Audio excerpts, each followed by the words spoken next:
बहुत बहुत धन्यवाद साथियों। सबसे पहले तो आप सबका यहाँ समय निकालकर आने के लिए शुक्रिया। जिस दल को सिर्फ 3.5% वोट मिला है, उसकी प्रेस वार्ता में इतने प्रेस के साथी आए हैं, तो ये दिखाता है कि कुछ तो काम हम लोगों ने सही किया होगा।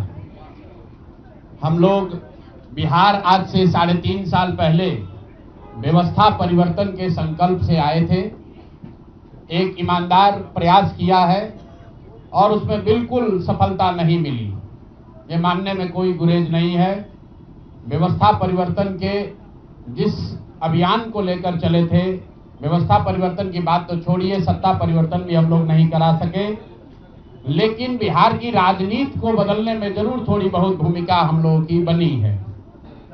तो हम लोगों से जरूर कुछ गलती हुई होगी, हम लोग के प्रयास में, हम लोग के सोच में, हम लोग के बताने के तरीके में जरूर कुछ गलती रही होगी कि जनता ने हम लोग को नहीं चुना है, जनता ने हम लोग पर वो विश्वास नहीं दिखाया। तो उसकी जिम्मेवारी जो है वो पूर्णतः मेरी है, प्रशांत किशोर की है, और वो जिम्मेवारी मैं 100% अपने ऊपर लेता हूं कि मैं बिहार की जनता को, अपने साथियों को, इस व्यवस्था से जुड़े हुए लोगों को, जिस प्रयास से हम लोग जुड़े थे, जिस प्रयास को करना चाहते थे, उससे उनका विश्वास उस पर मैं नहीं जीत पाया। हम लोग सामूहिक तौर पर हारे हैं और आत्मचिंतन का समय है, हम लोग भी चिंतन करेंगे। जो लोग जीत कर आए हैं उनको खूब बधाई। जनता ने अपने लिए अपना रास्ता चुना है, अपने लिए सरकार चुन ली है। अब नीतीश जी और भाजपा के लोगों पर जिम्मेवारी है कि बिहार में जिन बातों को लेकर वो सत्ता में आए हैं, बिहार में तरक्की हो, बिहार में भ्रष्टाचार से जो जनता जूझ रही है, भ्रष्टाचार खत्म हो, यहाँ पर लोगों के लिए रोजी रोजगार हो, और सबसे बढ़ के जो मुद्दा है पलायन का, बिहार से पलायन बंद हो। हम लोगों से जो गलती हुई है, जिन लोगों ने जन स्वराज के विचार पर इस सोच से इस प्रयास से जुड़कर एक सपना देखा था, एक उनकी सोच बनी थी, उनकी आशा की किरण जगी थी कि बिहार में एक नई व्यवस्था बनाई जा सकती है, उन सब के आशाओं पर, अपेक्षाओं पर, उनके सपनों पर खरा नहीं उतरने के लिए जो दोष है वो मेरा है। इसलिए मैं आपसे विनम्रता से आपसे माफी मांगता हूं कि मैं आपके सपनों के आधार के अनुसार, आपके सोच के अनुसार वो व्यवस्था बनाने में नाकामयाब रहा हूं।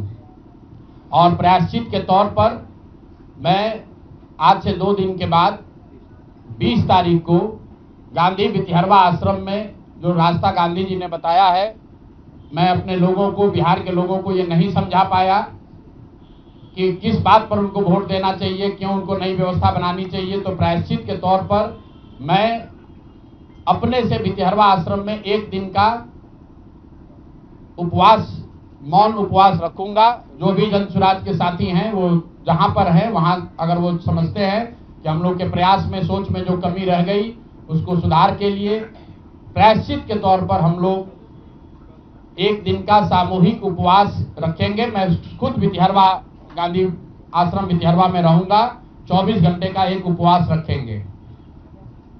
गलती हम लोगों से हुई होगी, कमी रही होगी, लेकिन हम लोगों ने कोई गुनाह नहीं किया। गलती हो सकती है, गुनाह नहीं है। वोट नहीं मिलना गुनाह नहीं है। मैं बिहार की जनता के सामने अपने साथियों के साथ बिल्कुल सर उठा के ये कह सकता हूं कि हम लोगों ने गुनाह नहीं किया है। जिस बिहार में पिछले 30-35 साल से सिर्फ जाति की राजनीति हुई है, वहां पर इस समाज में जातियों का जहर फैलाने का गुनाह नहीं किया है। हम लोगों ने बिहार में हिंदू मुस्लिम की राजनीति नहीं की है, लोगों को धर्म के नाम पर बांटने का गुनाह नहीं किया है। हम लोगों ने बिहार की गरीब जनता को, भोले भाले लोगों को पैसा देकर उनका वोट खरीदने का गुनाह नहीं किया है। जिन लोगों ने ये गुनाह किया होगा, अगर वो आज जीत भी गए हैं तो उनको उसका हिसाब देना ही पड़ेगा। वो आज दे या कल दे, वो होगा ही होगा। मैं पिछले 2.5-3 सालों में अपने वक्तव्यों में अक्सर महाभारत के चक्रव्यूह की, अभिमन्यु के वध की कहानी सुनाता रहा हूं। जिस धर्म युद्ध की बात हम लोग करते हैं, पांडवों के साथ स्वयं भगवान थे, स्वयं भगवान कृष्ण थे, फिर भी अभिमन्यु को घेर कर छल से मार दिया गया। लेकिन उसके आगे की भी एक कथा भी है कि अभिमन्यु को मार दिया गया, लेकिन उससे महाभारत नहीं जीता गया। महाभारत जीता तो अंत में वही जो सही रास्ते पर था, जो धर्म के साथ था। तो आप निश्चित जानिए कि जीत तो जन स्वराज की ही होगी। आज जरूर धक्का लगा है और उसके लिए जो कुछ भी कमी है उसको सुधारा जाएगा और उतनी ही ताकत से फिर खड़े होंगे। अगर आप ये कुछ लोग ये सोच रहे हैं कि मैं बिहार छोड़ दूंगा, तो आपका ये भ्रम है। अंग्रेजी में एक फ्रेज है, you are not defeated till you quit. जब तक आप छोड़ेंगे नहीं तब तक आप हार नहीं सकते हैं। तो प्रशांत किशोर की और जन स्वराज में मेरे साथ जुड़े हुए साथियों की बिहार सुधारने की जो जिद है, उस जिद के सामने दूसरा कुछ भी इस जीवन में नहीं है। उस जिद से पीछे हटने वाले नहीं हैं। पूरी ताकत से, पूरी ईमानदारी से लोग कह रहे हैं कि मैंने 3-3.5 साल में बहुत मेहनत किया है। तो जितनी मेहनत करते हुए आपने मुझे 3 साल में देखा है, उससे दुगनी मेहनत करेंगे और पूरी ताकत से लगेंगे। पीछे हटने का सवाल नहीं है। जब तक बिहार को सुधारने के अपने संकल्प को पूरा न कर लें, तब तक पीछे हटने का कोई सवाल ही नहीं है। अब चुनाव के परिणामों को लेकर जो बात है, उस पर बहुत विवेचना हो रही है। आपने भी कहा, बड़े बड़े विशेषज्ञ आकलन कर रहे हैं। कोई बता रहा है कि पैसे से जीत लिया गया, कोई बता रहा है कि लालू जी के डर से ध्रुवीकरण हुआ इसलिए जीता गया। कुछ लोग बता रहे हैं कि जातियों की बात अभी पूरी तरह खत्म नहीं हुई। मैं यहाँ चुनाव के विश्लेषण के लिए नहीं बैठा हूँ, लेकिन एक बात तो बिल्कुल स्पष्ट है कि पहली बार स्वतंत्र भारत के इतिहास में और खासकर बिहार में पहली बार ऐसा हुआ है कि कोई चुनाव जिसमें सरकार ने करीब करीब 40,000 करोड़ रुपया जनता के पैसे को खर्च करने का वादा किया है। और मुझे लगता है कि वही एक कारण है जिसकी वजह से एनडीए को इतना बड़ा बहुमत मिला है। मैं सिर्फ आपके ध्यान में लाना चाहता हूं कि 10,000 रुपए की बड़ी चर्चा हो रही है। लोग बता रहे हैं कि 10,000 पर लोगों ने वोट बेच दिया। बिल्कुल नहीं है, ये बात सही नहीं है। मेरा आज भी ये यकीन है कि 10,000 रुपए के लिए बिहार के लोग अपना वोट, अपना बच्चों का भविष्य नहीं बेचेंगे। अगर 10,000 रुपए को आप जोड़िएगा तो प्रतिदिन 5.5 रुपया हुआ। 5.5 रुपये में कौन अपना वोट बेचेगा? लोगों ने 10,000 रुपए के लिए सिर्फ वोट नहीं बेचा है। आपको देखने, जानने, समझने की जरूरत है। और इस पर यह बहस भी हो रहा है। सत्ता में जो लोग आए हैं वो कह रहे हैं भैया हम तो सरकारी योजना चला रहे थे। जो विपक्ष में है वो कह रहा है हम योजना नहीं चला रहे थे, आप पैसा देके वोट खरीद रहे थे। इसका कोई अंत नहीं है, इस बहस का कोई अंत नहीं है। चुनाव आयोग पर लोग टीका टिप्पणी कर रहे हैं, वो चुनाव आयोग का विषय है। बिहार के बेटा होने के नाते, बिहार के नागरिक होने के नाते मेरा बस एक ही प्रश्न है। हर विधानसभा क्षेत्र में 60 से 62,000 लोगों को कम से कम 10,000 रुपया सीधे तौर पर सरकार ने दिया है। सिर्फ 10,000 रुपया नहीं दिया, ये कहा कि आपको स्वरोजगार के लिए 2 लाख रुपया दिया जाएगा और उसकी पहली किस्त के तौर पर, बयाना के तौर पर 10,000 रुपया उसको दिया गया। और पूरा सरकारी तंत्र लगाया गया लोगों को ये बताने के लिए कि अगर आप एनडीए को वोट देते हैं तो आपको 10,000 रुपए के साथ साथ आने वाले 6 महीनों में 2 लाख रुपए तक की सहायता मिलेगी। इसको करने के लिए पूरा सरकारी तंत्र लगा। जीविका की दीदियों को बैठाया गया। जितने यहाँ पर आशा आंगनवाड़ी सेविकाएं हैं उनकी सैलरी, उनका मानदेय बढ़ाकर उनको जोड़ा गया। लोग कह रहे हैं भैया काडर कहाँ है? मेरे भाई 2 लाख लोगों को, आप ध्यान रखिए, सिर्फ 10,000 रुपए लोगों को नहीं दिया गया है। हर विधानसभा में, मैं बहुत जिम्मेवारी से जो सरकारी आंकड़ा है वही बता रहा हूं, हर विधानसभा में 60 से 62,000 महिलाओं को 10-10,000 रुपया दिया गया है। करीब करीब 1 लाख आंगनवाड़ी सेविका, आशा वर्कर और ममता की से जुड़ी हुई महिलाओं को करीब करीब सरकार ने 10,000 करोड़ रुपया अलग से दिया है। इसके साथ ही विकास मित्र और टोला सेवकों को 25,000 रुपया एक बार में, और जो लोग प्रवासी मजदूर बाहर से आए उनको 5,000 रुपया दिया गया है कपड़ा के नाम पर। तो कुल मिलाकर 29,000 करोड़ रुपया, करीब करीब 29,000 करोड़ रुपया बांटा गया है। 40,000 करोड़ रुपए की योजनाओं की घोषणा की गई है। अब हम यहाँ इसलिए नहीं बैठे हैं ये कहने के लिए कि इसी वजह से हम लोग चुनाव हार गए। मेरा अब सीधा सरकार से एक आग्रह है कि आपने 2 लाख रुपए देने का वादा किया है, जनता ने आपको मत दे दिया, अब आप सत्ता में बैठे हैं, तो कृपा करके जो 1.5 लाख महिलाएं, 1.5 करोड़ महिलाएं हैं जिनको आपने 10,000 रुपया दिया है, उन सभी महिलाओं को अगले 6 महीने में 2 लाख रुपए तक देने की व्यवस्था कीजिए।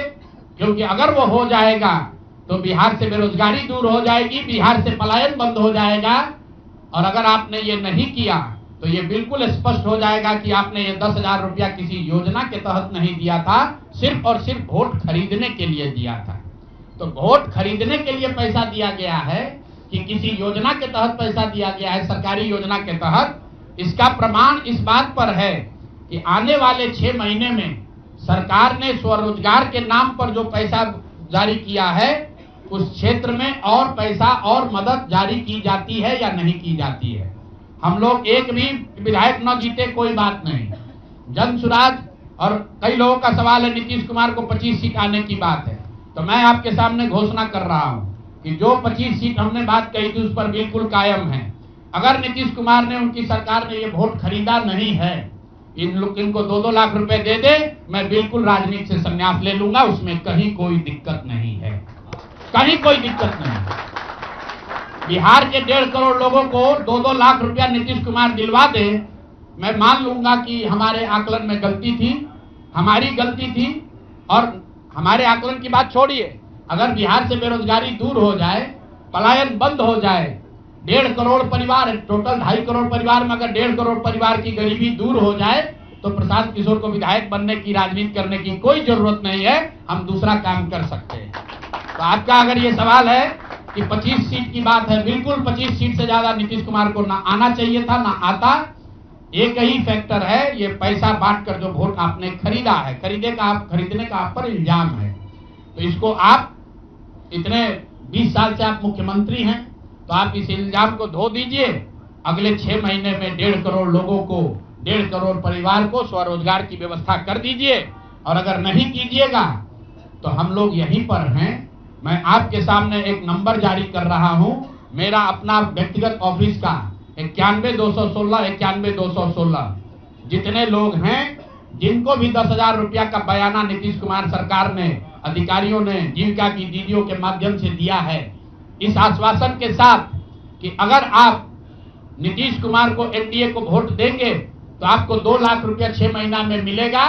तो मेरे भाई, अब समय चालू हो गया, आप आ गए हैं सत्ता में और हम लोग आराम से बैठे हुए हैं बिहार में। हर वो महिला, हर वो परिवार जिसको 2 लाख रुपया नहीं मिलता है, आप प्रशांत किशोर से संपर्क कीजिए, आप जन सुराज से संपर्क कीजिए। अब सलाह का समय खत्म हुआ, अब संघर्ष का समय शुरू होगा। हमने 3.5 साल लोगों को सलाह दिया है, हमने 3.5 साल लोगों को जाकर घर घर हाथ जोड़ा है, कभी वोट नहीं मांगा। लोगों को यही कहा कि अपने बच्चों के लिए वोट दो, अच्छे लोगों को जिताओ। लोगों ने अपने हिसाब से अच्छे लोगों को जिताया है। जिन मुद्दों पर जिताया है उसका मैं स्वागत करता हूं कि स्वरोजगार ही सबसे ज्यादा जरूरी है। उसका वादा एनडीए की सरकार ने किया है, नीतीश कुमार ने किया है, और 10-10 हजार रुपया बानगी के तौर पर, एडवांस के तौर पर उन महिलाओं को दिया है। तो अब अगले 6 महीना में उन सभी महिलाओं को, उन सभी परिवारों को नीतीश कुमार की सरकार स्वरोजगार का अवसर दे, उनको 2 लाख रुपए की मदद दे, ताकि वो 1.5 करोड़ परिवार के लोग बेरोजगारी से बाहर निकल सके, गरीबी खत्म कर सके और उनके बच्चे गुजरात में, तमिलनाडु में जाकर मजदूरी न करें। और अगर ये नहीं होगा तो हम लोग तो विधानसभा में हैं नहीं। जनता ने जो आदेश दिया है कि गांव-गांव घूमिए और लोगों की मदद कीजिए, तो जिनको भैया ये 2 लाख न मिले वो प्रशांत किशोर के पास चले आइए, जन सुराज के साथियों के पास आइए, आपकी आवाज बनकर, आपके साथ खड़े होकर ब्लॉक, पंचायत, डिस्ट्रिक्ट के ऑफिसेज में, सरकारी दफ्तरों में हम लोग चलेंगे। जरूरत पड़ेगा नीतीश कुमार के पास चलेंगे, क्योंकि उन्होंने कहा है कि 10,000 रुपया बयाना ले लीजिए, जब मैं जीत कर आऊंगा आपको 2-2 लाख रुपए दूंगा, ताकि सब लोग अपने पैर पर खड़े हो जाएंगे।